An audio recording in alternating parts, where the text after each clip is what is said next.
Assalamualaikum warahmatullahi wabarakatuh. Selamat datang di channel Podosuko Sinau. Dengan Sinau kita jadi banyak tahu. Anak-anak kelas 5 kita akan belajar tema 2, subtema 1, pembelajaran 3. Semua makhluk hidup memerlukan oksigen untuk bernapas. Oksigen tersedia melimpah jika lingkungan kita bersih dan banyak tumbuhan hijau. Menciptakan lingkungan bersih dan banyak tumbuhan hijau menjadi tanggung jawab kita. Mari kita baca bacaan berikut ini, judulnya Hari Menanam Pohon. Indonesia dikatakan sebagai paru-paru dunia. Sebutan itu disematkan karena di Indonesia terdapat hutan yang sangat luas. Daun-daun di hutan mengeluarkan oksigen berlimpah. Oksigen merupakan unsur penting bagi kehidupan. Namun sayangnya, hutan kita semakin berkurang akibat kebakaran atau penebangan pohon di hutan secara liar. Oleh karena itu, pemerintah bersama rakyat berusaha mengurangi kerusakan hutan.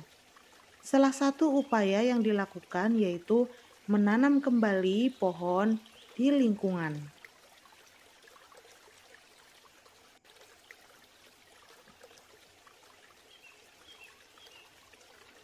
Tanggal 28 November diperingati sebagai Hari Menanam Pohon.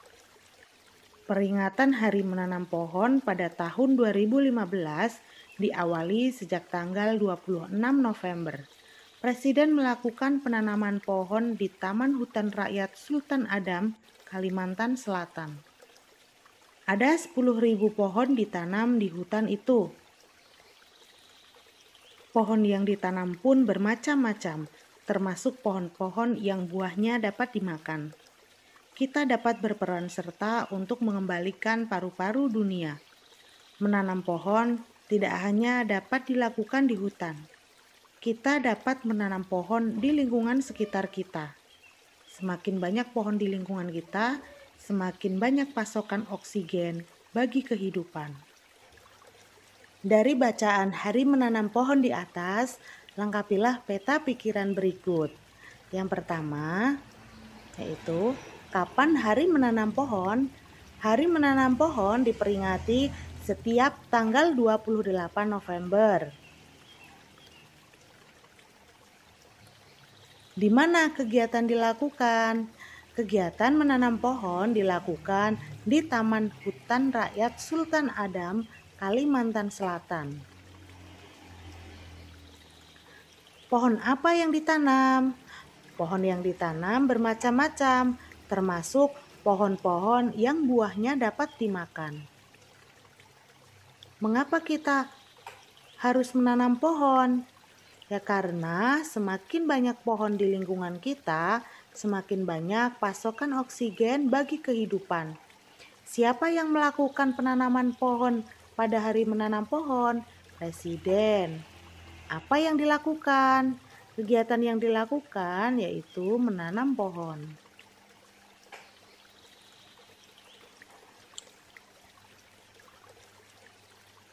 Nah, anak-anak, tanggung jawab merupakan sikap terpuji yang hendaknya dimiliki setiap individu.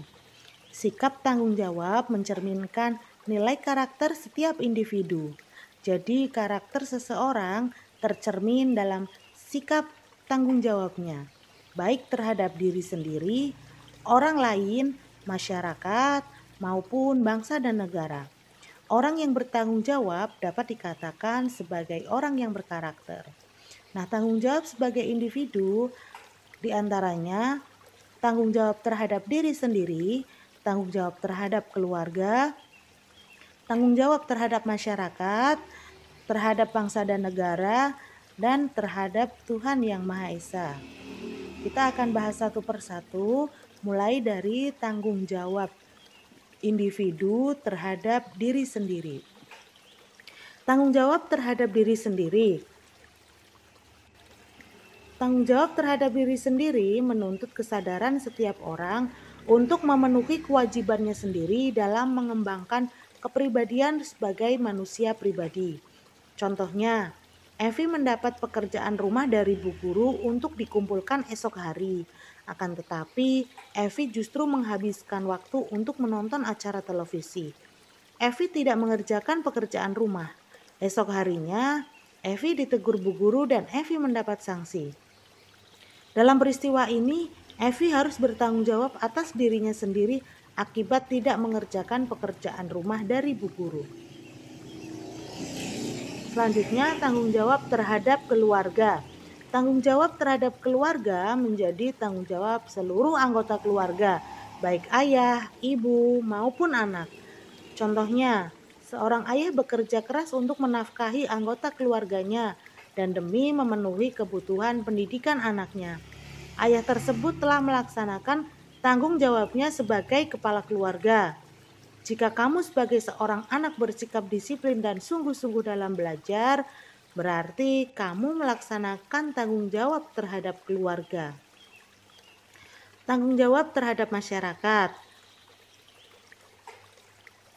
Tanggung jawab sebagai warga masyarakat adalah tugas dan kewajiban yang harus dilaksanakan seseorang dalam kedudukannya sebagai warga masyarakat. Contohnya, Pak Budi, warga masyarakat Desa Sukamakmur. Pada hari Minggu, Pak Budi berencana pergi berlibur bersama keluarganya ke pantai. Akan tetapi, pada hari Minggu yang sama, warga masyarakat Desa Sukamakmur akan mengadakan kerja bakti membersihkan selokan. Pak Budi sebagai warga masyarakat memutuskan untuk menunda acara berliburnya bersama keluarga karena Pak Budi harus ikut bekerja bakti. Tindakan Pak Budi tersebut mencerminkan sikap tanggung jawab sebagai warga masyarakat.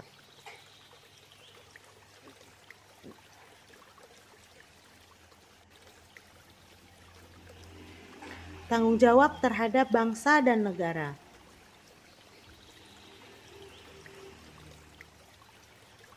Individu sebagai warga negara hendaknya dapat mempertanggungjawabkan segala tindakan dan tingkah lakunya kepada bangsa dan negara.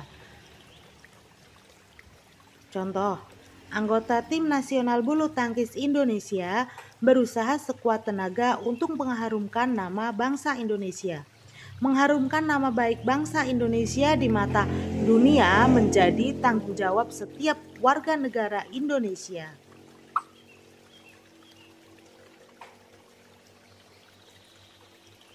Tanggung jawab terhadap Tuhan. Manusia bertanggung jawab untuk beribadah, menjalankan perintah Tuhan dan menjauhi larangannya.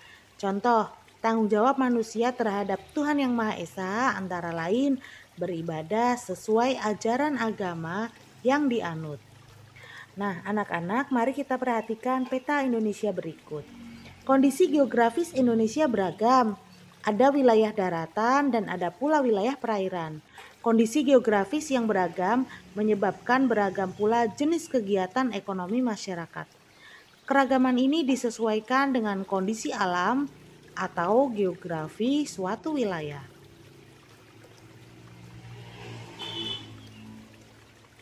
Nah, guru mau tanya, apa yang dimaksud dengan kegiatan ekonomi? Ada yang bisa? Ya, benar sekali. Kegiatan ekonomi adalah semua kegiatan yang dilakukan manusia untuk memenuhi kebutuhan hidupnya.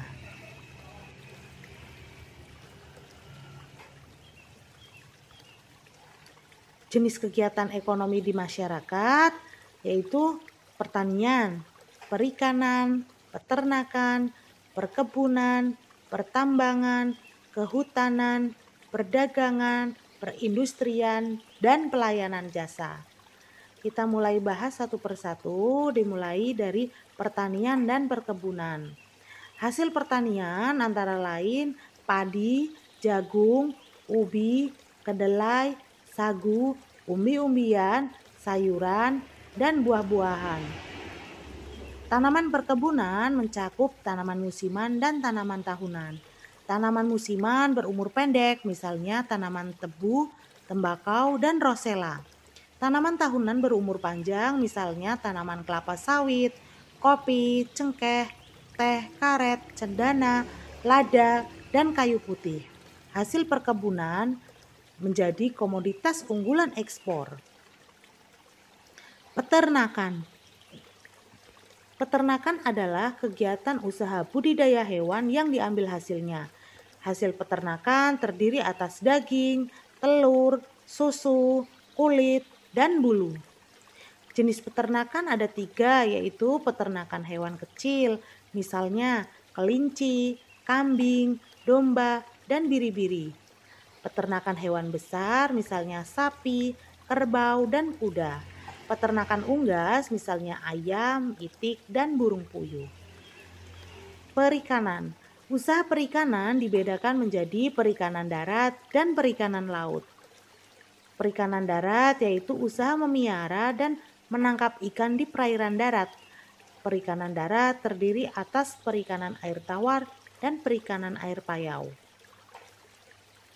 Perikanan air laut, yaitu usaha menangkap ikan di pantai atau di laut. Di laut juga menghasilkan udang, kerang, rumput laut, mutiara, dan garam. Pertambangan. Barang tambang dapat dibedakan sebagai berikut. Barang tambang mineral logam, misalnya emas, perak, tembaga, timah, bauksit, dan nikel. Barang tambang mineral non-logam, misalnya belerang, gipsum, marmer, dan batu gamping. Barang tambang sumber energi, misalnya minyak bumi, batu bara, dan gas alam. Kehutanan. Hutan Indonesia berperan penting sebagai paru-paru dunia. Hutan juga berfungsi sebagai tempat berkembangnya berbagai fauna. Hasil hutan Indonesia antara lain kayu jati, meranti, ulin, damar, dan rotan. Perdagangan. Perdagangan adalah kegiatan membeli barang dagang dan menjualnya kembali kepada konsumen. Secara ekonomi, kegiatan perdagangan antar negara ditandai dengan ekspor-impor. Ekspor adalah usaha menjual barang dari dalam negeri ke pasar luar negeri. Impor adalah usaha memasukkan barang dari negara lain ke pasar dalam negeri. Perindustrian. Perindustrian adalah kegiatan mengubah bahan mentah menjadi barang setengah jadi atau barang jadi. Bahan mentah diperoleh dari melimpahnya sumber daya alam. Contoh industri di Indonesia adalah industri makanan, minuman, kosmetik, obat-obatan, garmen, dan elektronik. Nah, sekian pelajaran hari ini. Yuk patuhi protokol kesehatan untuk memutus rantai penyebaran COVID-19. Wassalamualaikum warahmatullahi wabarakatuh.